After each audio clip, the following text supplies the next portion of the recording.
Donc voilà, comment faire ces photos immobilières au téléphone. Donc merci à vous déjà de m'accueillir.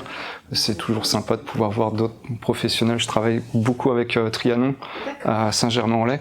Mais voilà, ça fait toujours plaisir de voir d'autres structures, même si c'est le même réseau. Sur des maisons, des apparts, sur de tout. Un peu de tout. Voilà. Que ce soit du résidentiel ou du local pro. Et tu te déplaces partout et tu fais un secteur? Ouais. C'est l'ouest parisien et un petit peu Paris. Voilà. Donc, je m'appelle Thibaut. Ça, c'est la photo que vous pouvez retrouver sur Instagram. Avant de me lancer, j'ai typiquement fait une dizaine d'années de photos amateurs. C'était plus orienté paysage, mais c'est voilà, c'est comme ça que j'ai découvert le monde de la photo. Moi, de formation, je suis ingénieur dans l'aéronautique, donc voilà. Covid a fait que j'ai complètement changé, et voilà, moi, c'est un point positif en tout cas dans ma vie. Le Covid, c'était malheureux, mais la reconversion est heureuse. Voilà, donc je suis photographe immobilier. Je me dis photographe, mais vous allez voir, je fais plein de choses depuis 5 ans. Et du coup, je suis aussi pilote de drone certifié, ce qui va pouvoir me permettre de faire des prises de vue aériennes de vos maisons. Vous allez voir, je fais pas mal de choses. Ah, avant, ma petite famille. Du coup, Lucille, ma compagne, on est ensemble depuis 7 ans. Iris, bon, elle a 3 ans, elle a un peu grandi maintenant. Et puis Lily, qui est toujours en pleine crise d'ado, très collante. Donc voilà, si vous m'avez au téléphone et que je suis à la maison, vous allez sûrement m'entendre râler. Parce que elle est très attachante, mais aussi très collante. Voilà, donc typiquement tout ça, c'est ce que je fais. Un petit peu plus, mais c'est principalement voilà, c'est cette activité que je vais pouvoir, ce sur quoi je vais pouvoir vous accompagner en tout cas. Donc les reportages photos, de la vidéo, du drone, des visites virtuelles, du homestaging, des plans si vous avez besoin, un petit peu tout le contenu marketing dont vous pourriez avoir besoin pour commercialiser un bien. Et on peut t'interrompre? Bien sûr. Les drones, c'est vrai qu'on voit des jolies choses sur les réseaux. Tu les préconises pourquoi? Pour quel type de... Je les préconise pour, typiquement, si jamais il y a un... Tu veux que je fasse avec ça? Tu as l'air d'avoir beaucoup de questions à poser, comme ça sera enregistré. Et comme ça, je le mets? Là, ça suffit. Je me moque pas. Non, mais c'est intéressant, mais c'est... Non, pas du tout. Voilà, enchanté.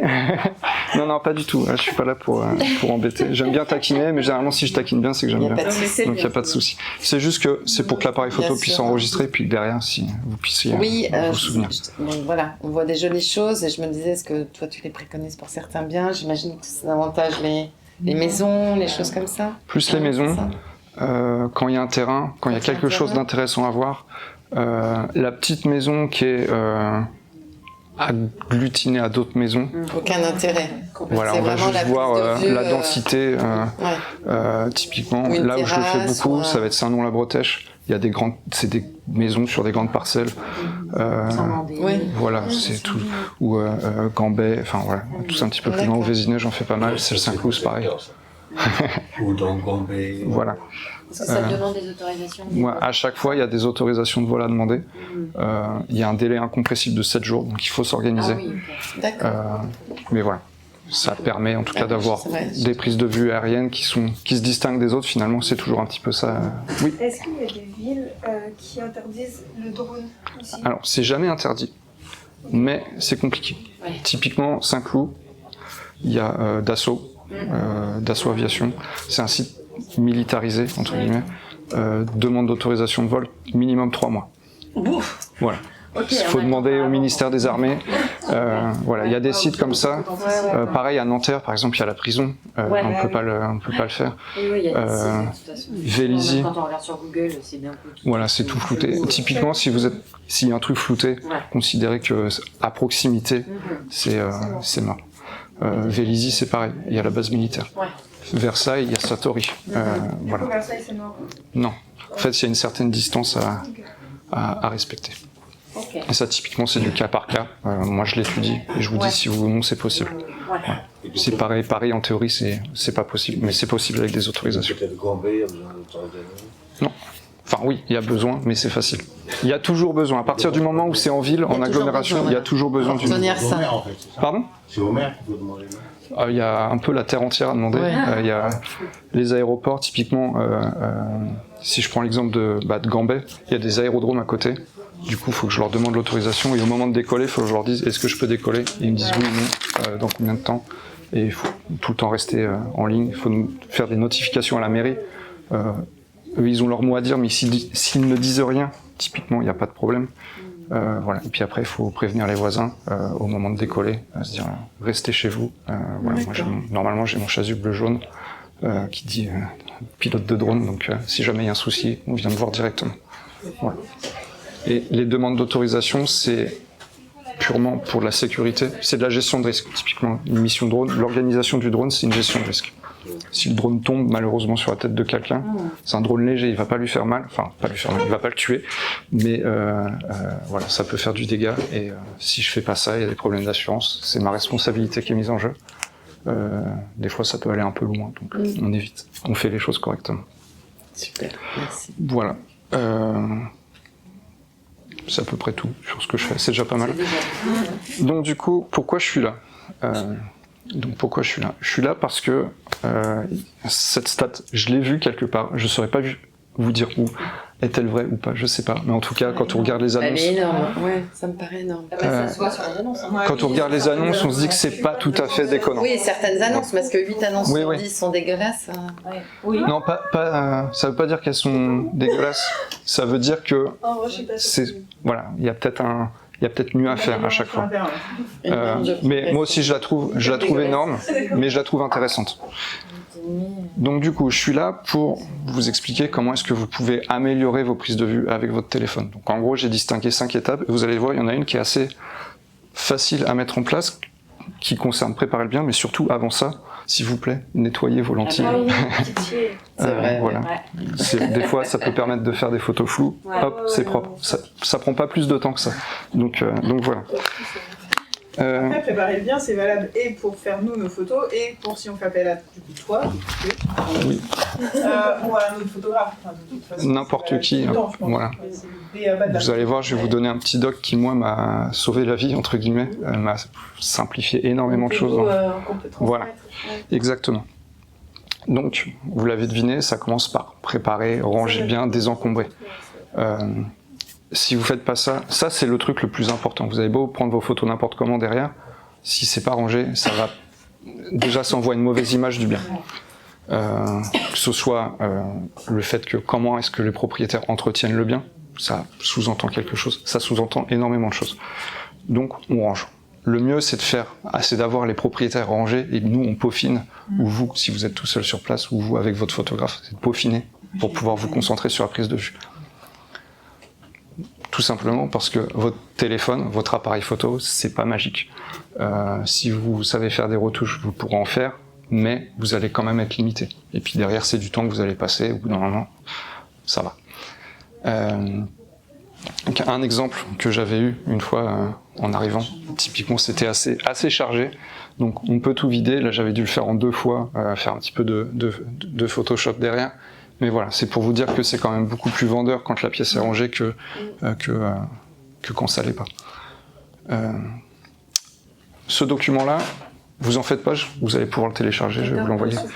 Donc voilà, c'est toute une liste, typiquement, moi j'aime bien, après c'est mon point de vue, que les lumières soient éteintes. On privilégie la lumière naturelle plutôt que la lumière artificielle. Pour 2 raisons, on montre la lumière telle qu'elle est, et pour 2, la deuxième raison, c'est que pour les retouches, c'est vachement plus simple. Voilà. C'est marrant parce qu'il y a deux écoles. Hein. Moi, je suis plus comme toi. Je trouve que c'est mieux les lumières éteintes. J'ai connu des photographes qui les allumaient tout en arrivant. Systématiquement, ouais. On peut tout allumer. Moi, typiquement, là où je vais vraiment tout allumer, ça va être le bien de prestige haut de gamme, très haut de gamme. Okay. La lumière rajoute un côté prestigieux, mais il faut savoir la traiter derrière. Okay. C'est tout le problème. Le problème qu'il y a souvent, c'est que vous allez avoir une ampoule jaune, une ampoule blanche, une ampoule bleue. C'est la galère. Donc simplifiez-vous la vie, ce sera très bien pour la majeure partie des biens. Le bien de prestige, il n'y a pas les lumières d'allumer, on ne vous en voudra pas. Le bien lambda, où il y a une partie de l'image qui est jaune, l'autre qui est bleue, c'est un petit peu plus limite. Voilà, donc ça, vous rangez le bien, vous avez déjà fait la majeure partie du travail. Un autre truc qu'il faut faire, s'il vous plaît, utilisez un trépied. C'est ce qui va uniformiser un petit peu vous allez pouvoir faire plein de choses avec votre trépied. Vous allez pouvoir régler une hauteur C'est impressionnant. Enfin, impressionnant. Celui-là, là-bas, est impressionnant. Il coûte un bras. Ça, c'est pas très cher. J'ai regardé sur Amazon, il y en a même à partir de 20 €. Ouais, Donc, voilà. Ça se casse facilement, ouais. Faut en prendre soin. Mais typiquement, voilà mon setup. Je me mets comme ça. Hop. Et quasiment sur toutes mes photos, je suis à cette hauteur-là. C'est ce que tu penses du stabilisateur à main En fait, Non, ça c'est pas bien. l'inconvénient d'utiliser un trépied, c'est que vous allez régler la hauteur et vous allez avoir la même hauteur sur toutes les images. Oui. Et c'est ça qui va un petit peu aussi montrer que votre travail est plus qualitatif. Vous n'allez pas avoir une photo qui... Voilà. Là, il est un peu haut, mais effectivement, moi, je le mets un peu à hauteur de nombril. Voilà, c'est un peu ça. Et c'est on va le voir après, mais c'est ce qui va vous permettre d'avoir la meilleure proportion entre sol et plafond. Vous n'allez pas avoir trop de plafond, vous n'allez pas avoir trop de sol. Vous allez pouvoir un petit peu... typiquement, c'est en gros 1m20, 1m40. Moi, c'est mon nombril, c'est mon repère. Sur celui-là, c'est typiquement... je me mets... Enfin, j'ai mes réflexes, mais voilà, c'est... donc, typiquement 1m20. Ça rallonge un petit peu le process, mais en termes d'image que vous allez renvoyer derrière, ce sera plus qualitatif. Votre client sera plus impressionné que si jamais vous venez et que vous prenez les photos tout de suite comme ça, en 5 minutes c'est fait. Merci, au revoir, et puis à la fin, bon bah j'ai vendu votre bien, je vais vous prendre 30 000 € s'il vous plaît. Voilà, ça fait un petit truc en plus. Et puis il sera content d'avoir des belles photos derrière, une fois que vous aurez vendu. Voilà. Donc on en revient là, prenez jamais vos photos à la main, parce que vous n'allez jamais réussir à être droit correctement, vous allez être un petit peu haut, vous allez vous pencher vers l'avant. Tout ça, c'est des choses qui sont un petit peu rédhibitoires sur la prise de vue. Et puis après, l'autre chose, c'est que faut que votre téléphone, votre appareil photo, votre téléphone, soit stable quand vous prenez les photos. Donc soit mettez le retardateur, soit achetez une petite télécommande, comme ça, Il n'y a pas les il bouge pas. télécommandes vendues avec les trépieds? Si, il y a des trépieds qui le vendent directement avec. Je suis nulle en informatique, moi ça s'adapte à tous les iPhones, là, ces petites télécommandes. Ouais, c'est généralement Bluetooth, c'est standard. Et t'as ça une marque à fonctionne. nous recommander ou toi, Blandine? Je pourrais regarder si vous voulez. Bah moi j'étais à Paris, c'était un trépied Amazon, mais c'était un appareil photo, un vrai appareil photo. D'accord. Du coup le trépied en soi c'était pas ça qui faisait le taf. Et si jamais vous achetez un vrai trépied, il y a des petits accessoires comme ça qui permettent d'attacher son téléphone directement dessus. Hop, ça se met comme ça. Hop, et puis on peut le fixer. Hop. Ah oui, d'accord, ok. Hop. Merci, ça me rassure, j'étais pas la seule. Ah oui, non, ouais, je me disais, tu le fous, t'es vraiment. Hop là, voilà. Mais une taille, non, Comme ça. Enfin bref. Donc voilà, un trépied, le retardateur ou une télécommande. Et c'est ce qui va vous permettre de pouvoir régler du coup votre téléphone. D'accord. Et d'avoir des prises de vue, en tout cas en termes de hauteur, uniformisées sur l'ensemble de vos photos, ou presque. Il y a des cas particuliers, typiquement les cuisines ou salles de bain, j'aime bien remonter un petit peu pour mieux voir les vasques Ah oui. ou les éviers. Sur le Et un peu trépied, voir moins.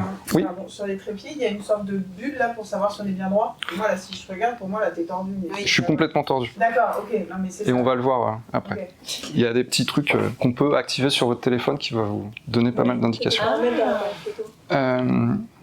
Là, je parle uniquement de l'iPhone, mais si vous êtes sur Android, je pense que vous allez retrouver exactement la même chose.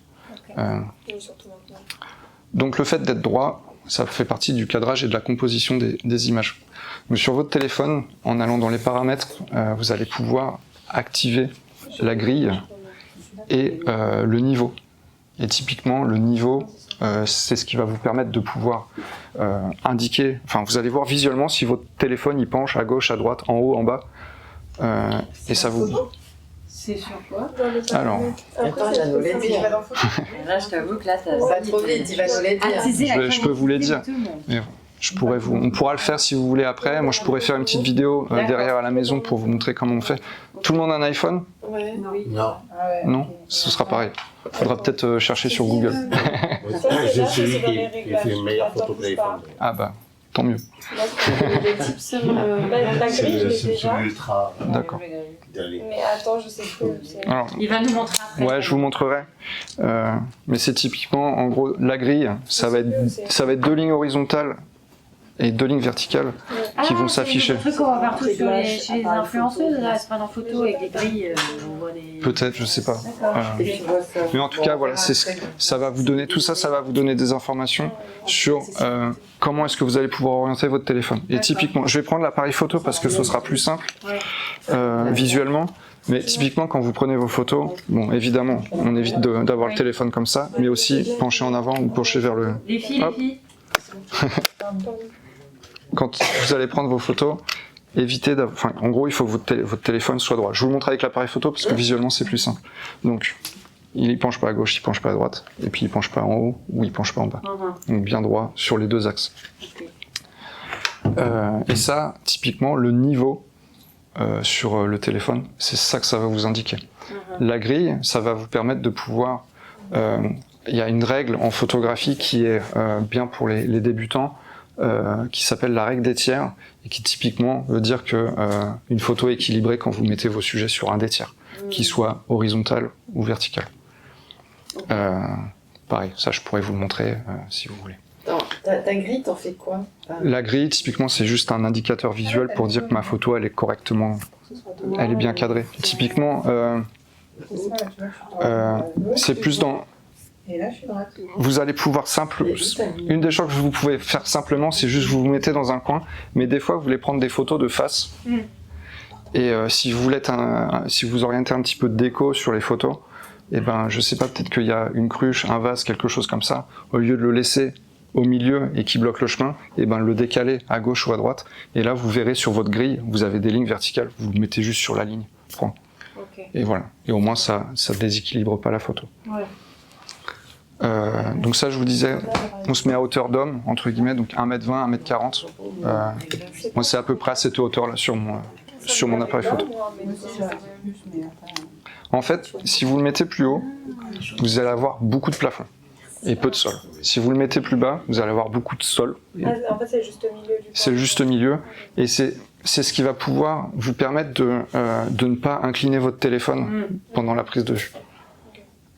Et c'est ça qui va faire que sur l'ensemble des photos, vous allez avoir une continuité et une qualité, entre guillemets, de la façon dont sont prises les photos. Pas de la photo en elle-même, mais en tout cas, vous allez avoir oui, ça va un petit peu uniformiser l'ensemble des photos. Et on tient ça des photos d'architectes, photos d'intérieur. C'est un petit peu pour se rapprocher de ça, et c'est ce qui, visuellement, rend les pièces les plus attractives possibles.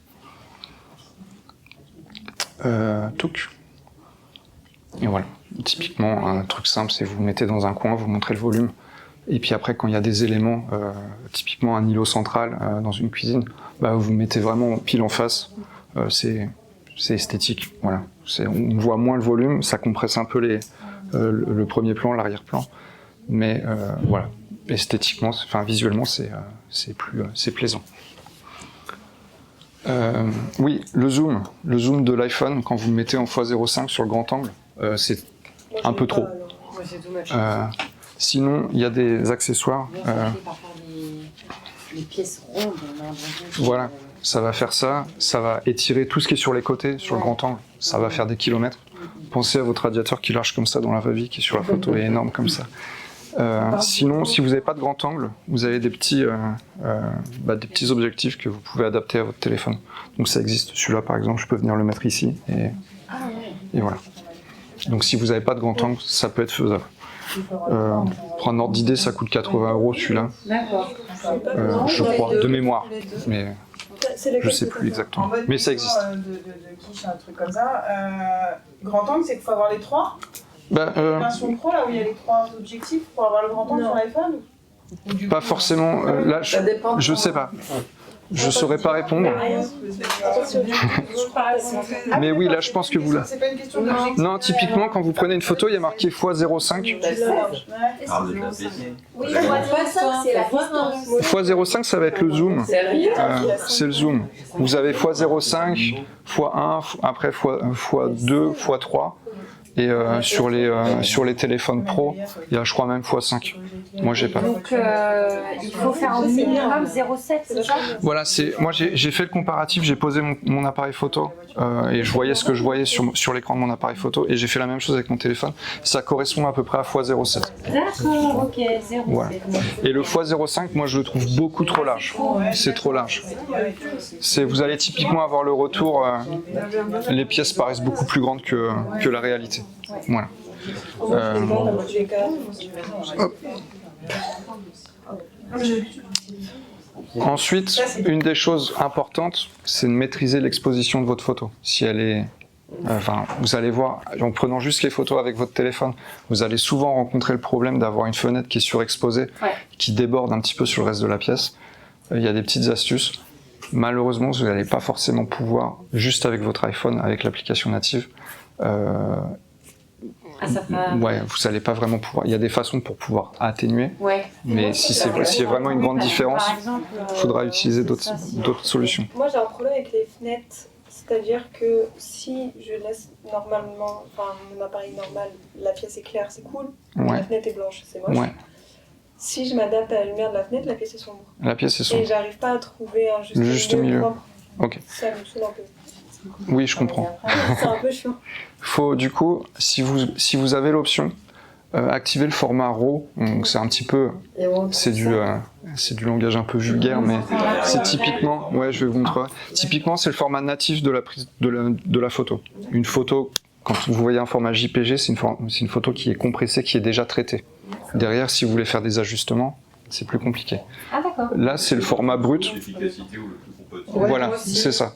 C'est le plus compatible, c'est ça? Non, haute efficacité. Ah bah il est déjà. Ah, j'ai Apple Pro RAW, c'est ça? Ouais, faut mettre exact. ça. Ouais. Ah, bravo. Alors, faites-le que quand vous faites vos photos immobilières, parce que les photos sont beaucoup plus volumineuses. Parce que les photos sont... Beaucoup plus volumineuses. Vous allez, pour un ordre d'idée, une photo normale prise sans ça, elle va peut-être faire 2-3 mégas.